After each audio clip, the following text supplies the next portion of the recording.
Saint-Esprit nous apprenne comment nous occuper des affaires du Père. Amen. Au moment fixé par Dieu, il dira, ils ont bien suivi l'instruction. Tu ne peux pas avoir de soucis. Maintenant, ils peuvent maintenant bien te représenter. Alléluia. Oh, Dieu est un plan merveilleux. Alors nous aussi, nous soupirons, nous gémissons, nous attendons la transmutation. Mais tu ne peux pas attendre la transmutation extérieure tant que l'intérieur n'est pas changé. Il faut qu'aujourd'hui l'intérieur soit changé, que vous naissiez de nouveau. Et alors vous pouvez attendre la transmutation du corps. Ce sera un jour glorieux. Les rides disparaîtront, les taches disparaîtront, les cheveux blancs noirciront, les cheveux qui étaient partis par la calvitie pousseront, toute infirmité disparaîtra. Nous reviendrons à la fleur de la jeunesse, parce que Job l'avait déjà proclamé. Et cela est juste. Vous vous souvenez quand le Seigneur est ressuscité dans le corps de résurrection. Alors il était là, Marie est venue, et elle dit, mais il a dit, mais oh, c'est la personne avec laquelle on était tous les jours. Mais comme il était sur la terre, avec un visage défiguré, qui ne pouvait même pas attirer les regards, et quand il est arrivé à Gethsemane, avec toutes les flagellations qu'il a eues, et Golgotha, il était transformé complètement, et on l'a semé comme cela, ayant pris sur lui nos péchés, ayant pris sur lui nos iniquités, ayant pris sur lui nos maladies, ayant pris sur lui nos soucis. Il s'est écrié, tout est accompli. Mais on l'a enterré dans cet état-là. Mais quand il est ressuscité, Marie dit, si c'est toi qui l'a pris, dis-moi là où tu l'as mis. Le Seigneur l'a regardé. Je m'imagine le Seigneur sourire. Et le Seigneur lui dit, Marie, Marie. Oh. Rabouni, mon acquis, quand on l'a appelé par son nom, elle a reconnu. Qui est celui qui connaît mon nom? Si c'est le Seigneur. Il nous connaît par nos noms. Et il nous a fait aussi connaître son nom. Et s'il y a une communion, je sais à qui je m'adresse. Parce que celui à qui je m'adresse, c'est celui à qui j'ai cru. Mais celui à qui j'ai cru, c'est Jésus le ressuscité, le vivant, qui est allé me préparer une place. La création souffre. La création bouge. Parce qu'Esaïe même avait dit, dans Esaïe au chapitre 13, au verset 13, première partie, c'est pourquoi je voilerai les cieux et la terre sera secouée sur sa base. La terre sera secouée sur sa base. Je voilerai la terre. Et dans Matthieu 24, nous trouvons écrit qu'il y aura des tremblements de terre en divers lieux. Mais ce n'est que le commencement des douleurs. Est-ce que vous suivez mes bien-aimés? Tu avais déjà prononcé la parole que la terre sera ébranlée sur sa base. Et quand nous avons lu dans Romains 8, comme les douleurs de l'enfantement, c'est signe une femme enceinte. une femme a les douleurs de l'enfantement, ça commence à de petites intensités de douleur, à des écarts de temps espacés, puis ça devient encore plus intense et l'espace de temps diminue, la transpiration commence, la sage-femme dit l'enfant n'est pas loin, et la terre avec tout ce qu'elle subit, ça fait partie aussi de signes dont le Seigneur a parlé. Il y aura des tremblements de terre. Et dans Luc 21, le Seigneur ajoute, à cause de ce qui sera sur la terre, les hommes seront perplexes. Ils rendront l'âme de terreur. Ils sauront où mettre la terre. Nous sommes dans ce temps où le monde ne sait pas mettre sa tête. Où mettre sa tête, ils ne savent pas. Pendant que la terre est secouée en Haïti, ils n'ont pas encore terminé de les laisser. C'est la Chili qui est secouée. Pendant qu'ils courent vite vers la Chili, c'est l'Indonésie, la Philippine qui est touchée. Quand ils courent vers la Chili, ils regardent, c'est l'Irlande qui fait sortir la fumée. Quand ils courent vers l'Irlande, c'est Fukushima qui bouge. Fukushima n'est pas encore terminé. C'est l'Espagne qui bouge. Et quand Fukushima a bougé, les scientifiques eux-mêmes, ils disent, cette secousse-là, qui a bougé les centrales nucléaires, a fait en sorte que la Terre elle-même s'est déplacée de quelques millimètres de son axe. Et les jours se sont écourtés de quelques centièmes de seconde. Mais notre Seigneur avait déjà dit, il y aura des tremblements, et le monde ne saura où mettre la terre. Le Seigneur dit, ce n'est que le commencement. Il y a un début de douleur, mais on se dit, mais où est-ce que ça finira? Mais nous avons l'information, parce que dans Apocalypse 15, voilà la dernière coupe qui tombe, la coupe de jugement. Elle tombera là-bas. Mais déjà le début nous le voyons. Mais que sera la terre après notre départ? Si la terre respire un peu, parce que l'épouse de Jésus-Christ est encore sur la terre. Dieu a un plan. Il faut que le dernier entre. Lorsque le dernier dira Amen, et qu'il se conformera à la volonté de Dieu, il reconnaîtra ce que Dieu fait.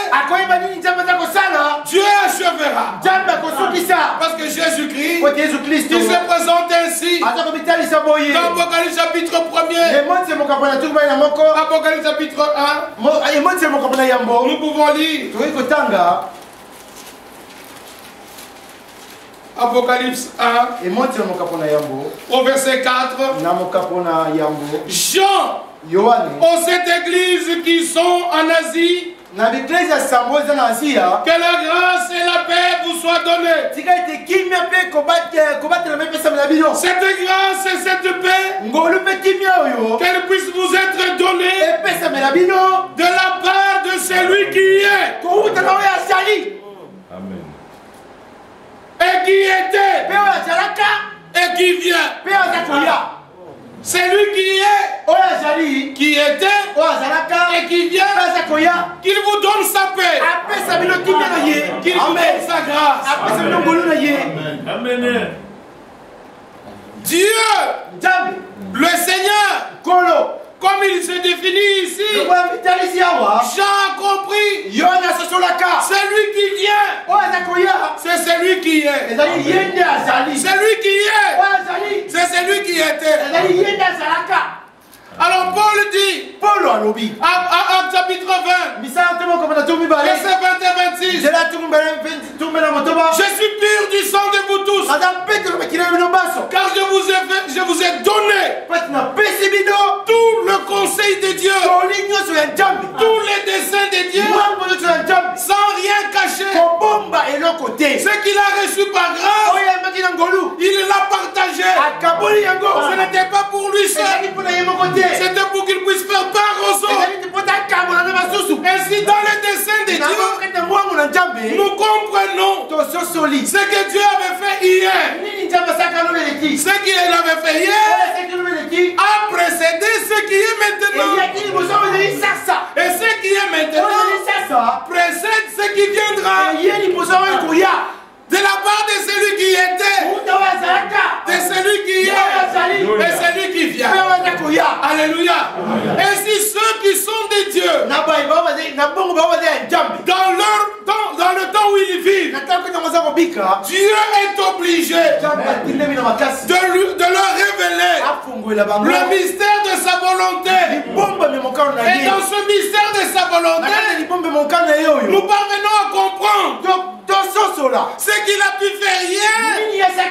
Il a démontré sa puissance, il a démontré sa grâce, sa miséricorde, son secours, sa bonté. Il peut encore le faire aujourd'hui.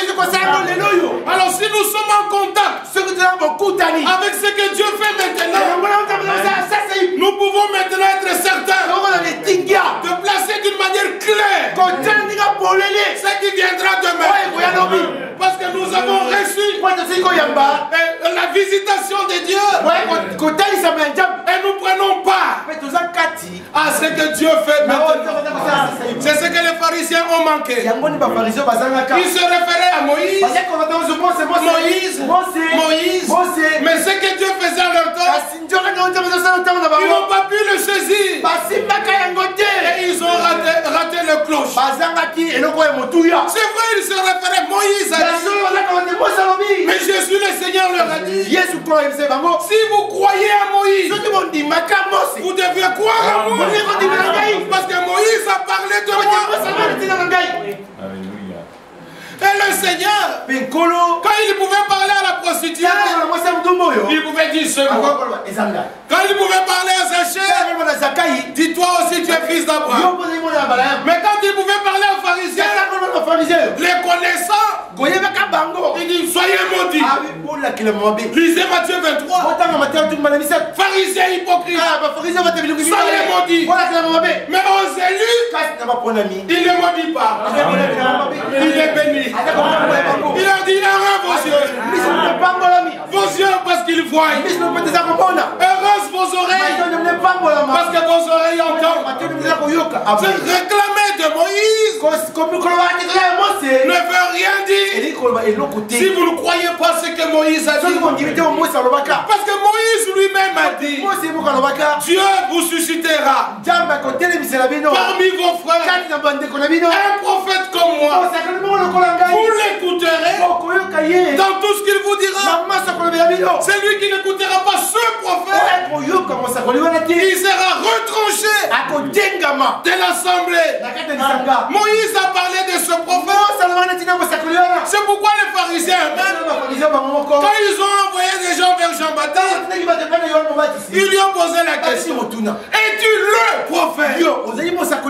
Jean, connaissant sa place dans l'écriture, il dit je ne le suis pas. Celui-là, il vient après moi. Il y a quelqu'un au milieu de vous. Il vient après moi, mais il était avant moi. Il était avant moi. Je ne suis même pas digne de lier la couronne. Moi, je vous baptise d'eau. Mais lui vous baptisera de feu et d'esprit.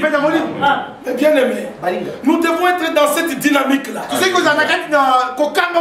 Tous ceux qui ont accepté Jésus-Christ comme étant leur sauveur personnel et qui se sont fait baptiser bibliquement au nom du Seigneur Jésus-Christ, ils doivent s'attendre au baptême de feu et d'esprit. Car la promesse est pour vous. Elle est pour vos enfants et pour tous ceux qui sont au noir. En aussi grand nom que notre Seigneur les appellera à lui. Il y a une grande multitude qui seront dans la gloire que le Seigneur appelle.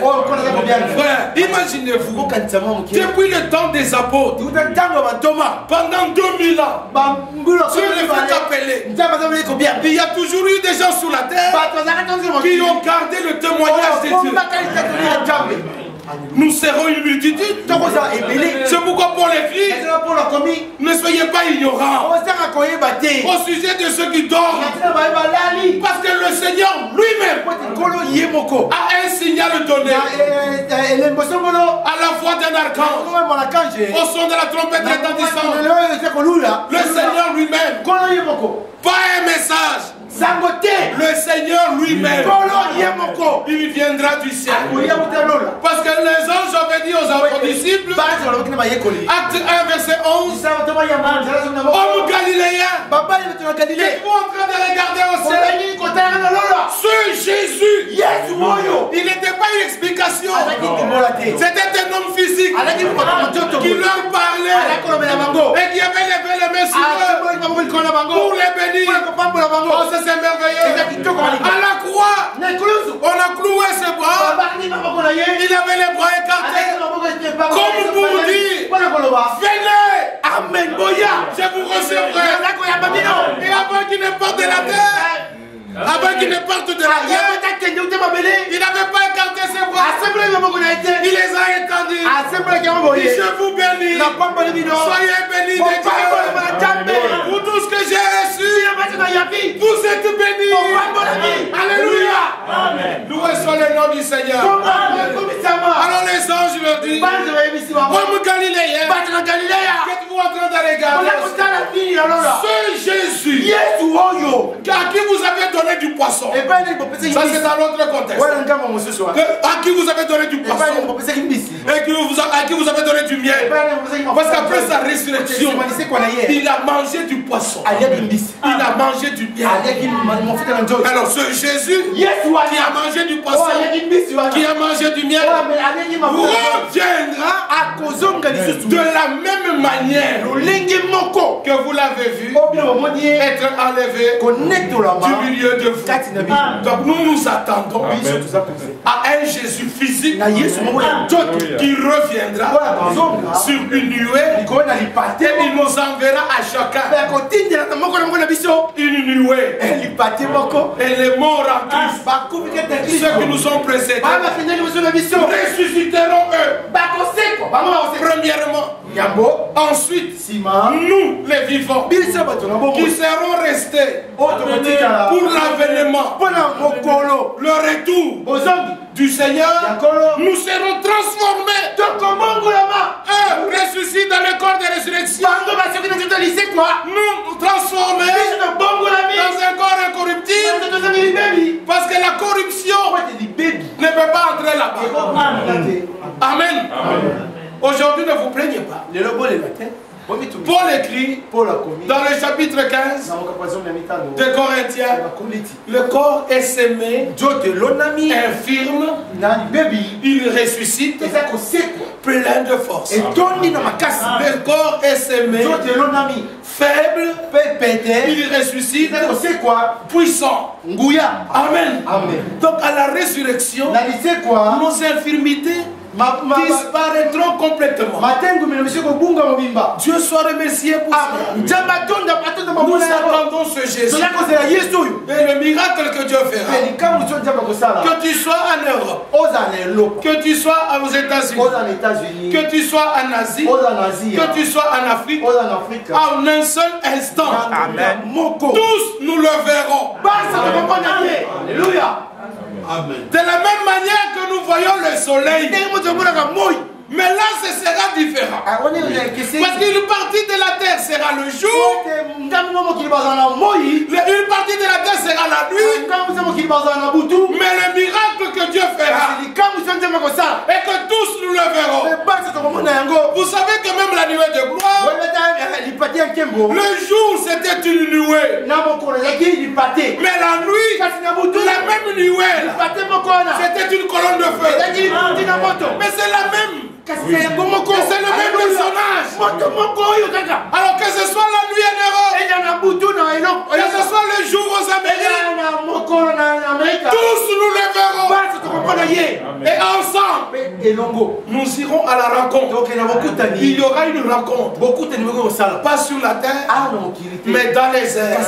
Et il nous amènera dans la maison du Père. Mais avant cela, il y a une préparation qui se fait. Alors les pharisiens qui se proclamaient être de Moïse, mais ils ne croyaient pas en réalité ce que Moïse avait dit.